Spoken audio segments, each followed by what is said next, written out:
guys, this is my first episode of my YouTube channel, and today I'm gonna talk about body. Why do some people look different than others? Are some people skinny just because of their genetics? Is it because they're eating in a certain way? So in this episode I will try to answer this question by especially talking about metabolic health. So I will start with saying a comment that I often get on my body and the way that I look is, for example, "Oh my god, you're so slim, you probably can eat anything you want, it's probably just genetics, you know?" And I can tell you that's not really the answer. And then another comment that I often get is, "How do I get a body like you? I want to look like you. Do you even eat? What do you eat, you know?" I mean, that's a better question because obviously people understand it's not just genetics, it's also due to your diet. To answer both the questions, the way you look is not because of genetics only. It's absolutely one thing that will decide how you look like. For example, bone structure. Also, some genes, like what is your potential, how are you meant to look like, you know, if you eat your best way. We all have different potentials of how we look. Also, our bones will weigh differently, so just because somebody has this weight doesn't mean that they should have a weight like somebody else, you know.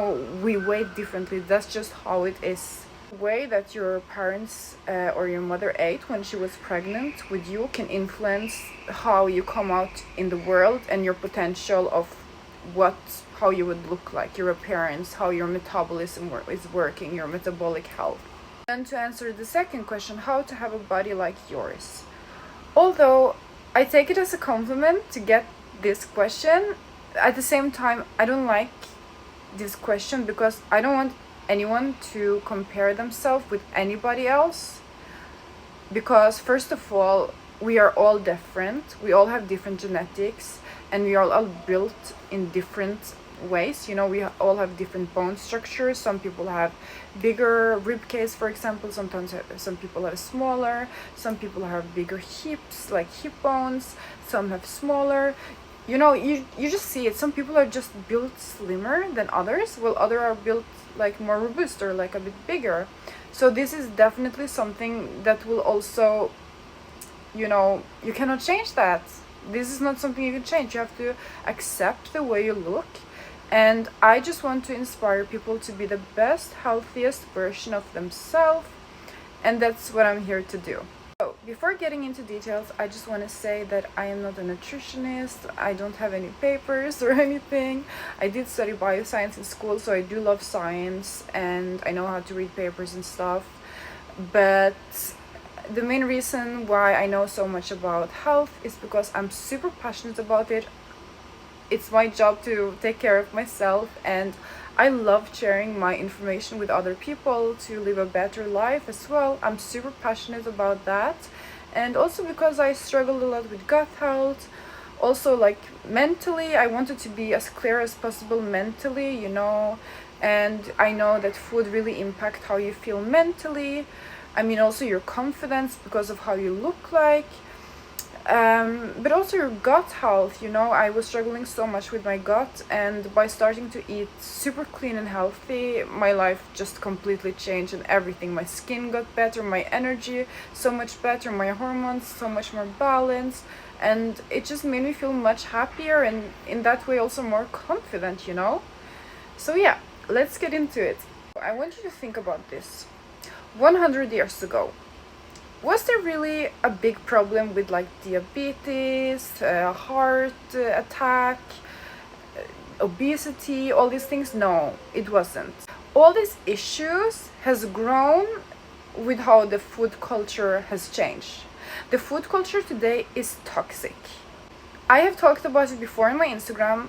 I don't want to promote toxic eating culture. That's why I eat super clean. And I'm not going to promote eating McDonald's every day, because if you see, like, I don't know, Bella Hadid or a celebrity eating pizza or McDonald's, they don't do this every day, believe me. They don't look like this for nothing.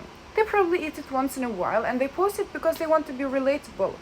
But no, there's only so long before you can eat this before you're gonna harm your own metabolic health. So food culture today is toxic, period. So one of the reasons why people are struggling with their health is because the food industry is brainwashing people. You cannot trust them. They even pay scientists to say that this and that is healthy. It's not true. Okay? If there's a label on a package in the store and it says, oh, it's full of nutrients, it's healthy, it's not true. If something is marketed as healthy, it's not healthy. Like, for example, does a broccoli say healthy on it?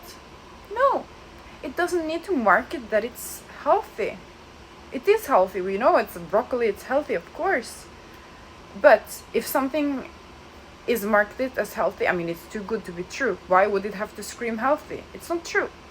So another thing is, almost all ultra processed food today has added sugar in it.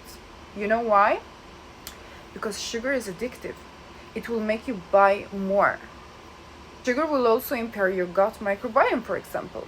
And if they feed on sugar, the unhealthy bacteria will grow more and they will scream for more sugar. They will. And you will crave it even more. That's why people have food addictions. They get addicted to them. They have disturbed their gut microbiome. They want more of that. That's why you crave it.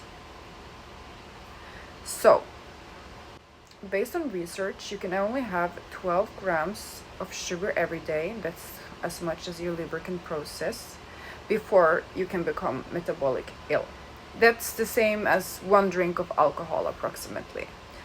And 75% of the British and American store, all the food products in there contain sugar, and it's not good for you. And on average, Americans eat 100 grams of sugar every day. No wonder why they're all metabolic ill.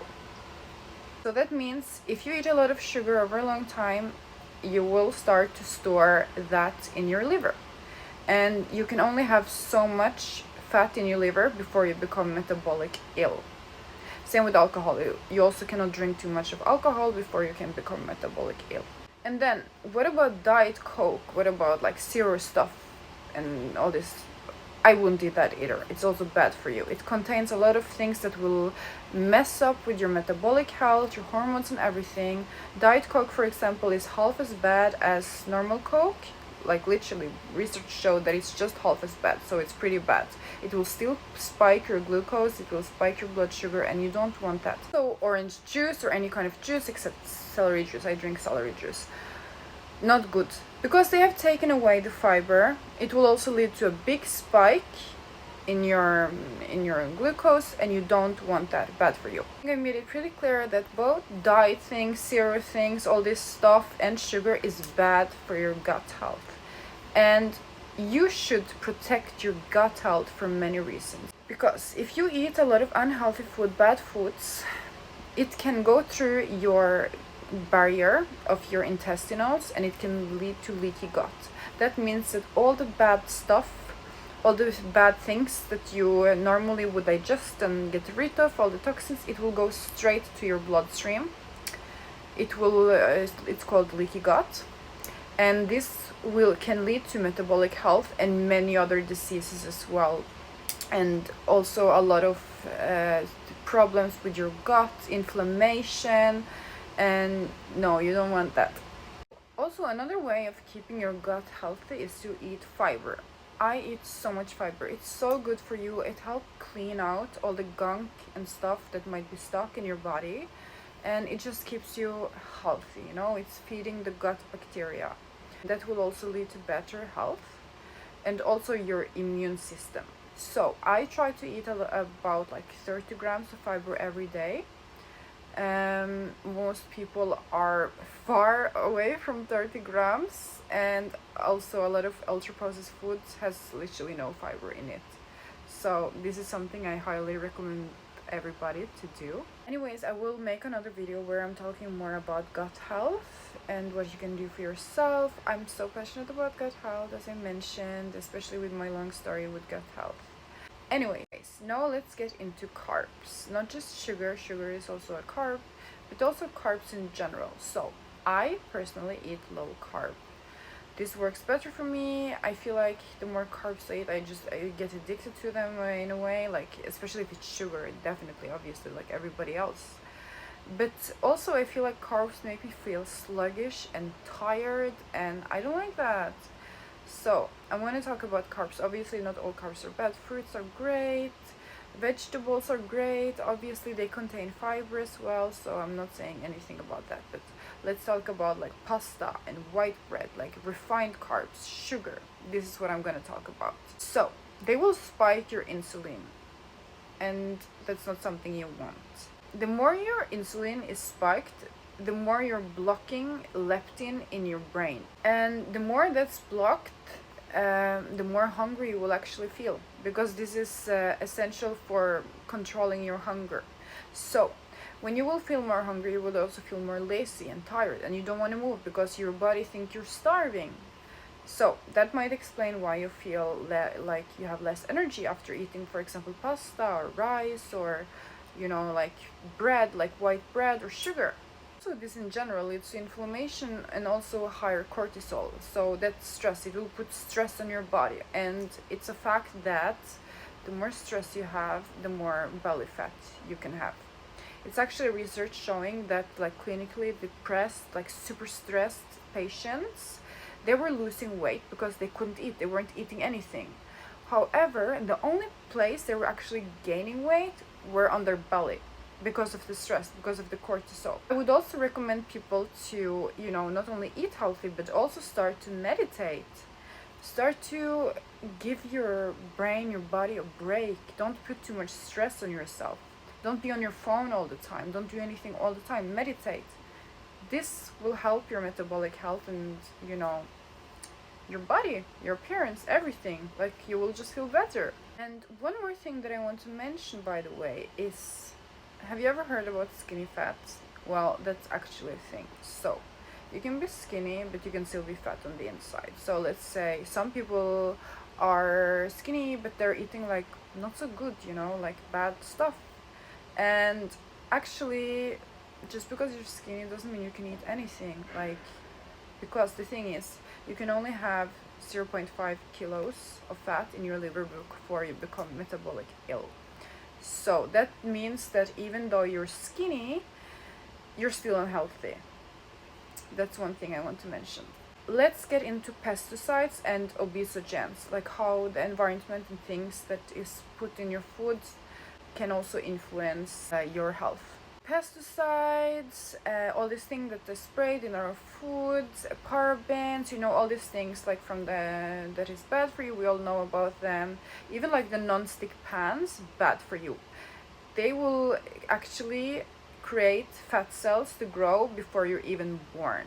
That's why, for example, it's very important as a mother to eat healthy when you are pregnant as well. My mother, for example, she ate super healthy when she had me, more healthy with me than any of my siblings. I don't know why, but she just had this instinct that she had to make everything from scratch and be super healthy.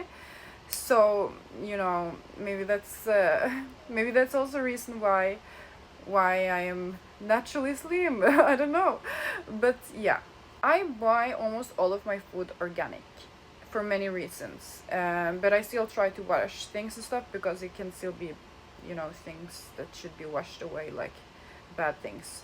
If you eat a normal steak where the animal is not, it's not organic meat, and it has been growing in this horrible environment, it's super stressed animal, that they will have a lot of cortisol. So when you eat this animal, like unhealthy stressed animal, you will actually have this in your body as well.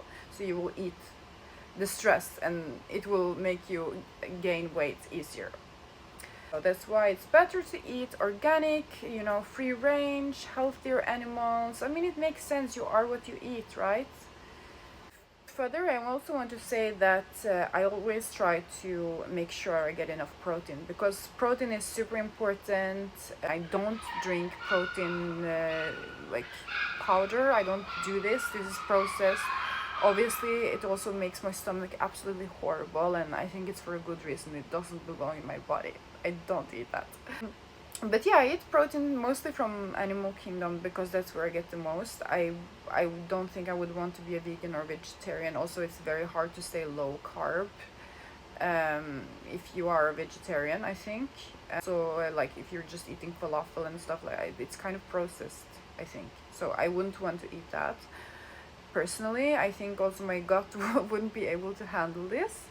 But yeah, anyways, protein is very important. Also, did you know that your body will use a lot more energy to burn down protein? So that's also a thing to know, and also it makes you stay full for much longer. So it's great and gives you energy. So yeah, I don't know how I would survive without my fish, salmon, and meat. That's what I eat. And then I want to also talk about sleep. Sleep is super important for you. If you don't sleep, you will also release cortisol. It's also super important for cleaning your body. It like detox your brain, like literally it cleans out all the toxins that are built up in your brain. Also, if you don't sleep enough, it will disturb your blood sugar. It will actually make you have more spikes, like glucose spikes in your day, because your body is just much worse at regulating this.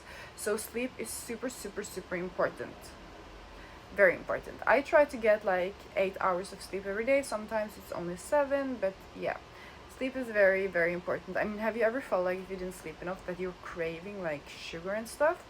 That's because your body is under stress, and the more stress you're under, the more you will actually crave sugar, and the less your hunger is normalized. You will just feel so hungry, right?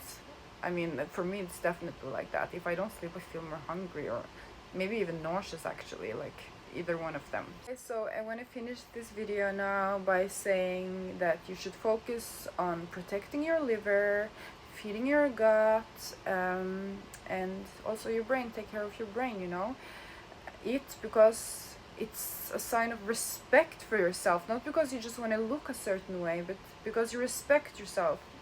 Do it as a act of self-love, not because you want to.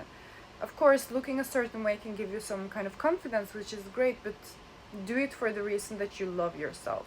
Anyway, let me know what videos you want in the future. And yeah, I mean, this is my first video. I don't know how good it was. I'm trying to speak, maybe it's a bit of thank you so much for watching, and I really appreciate all the support you can give me. I mean, especially it's my first channel, so it would definitely motivate me to make more.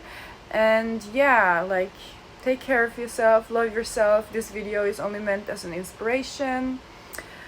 And yeah, I wish everybody to have a more healthy life, to love themselves more. And yeah, that's it. Thank you for watching, guys. Kisses.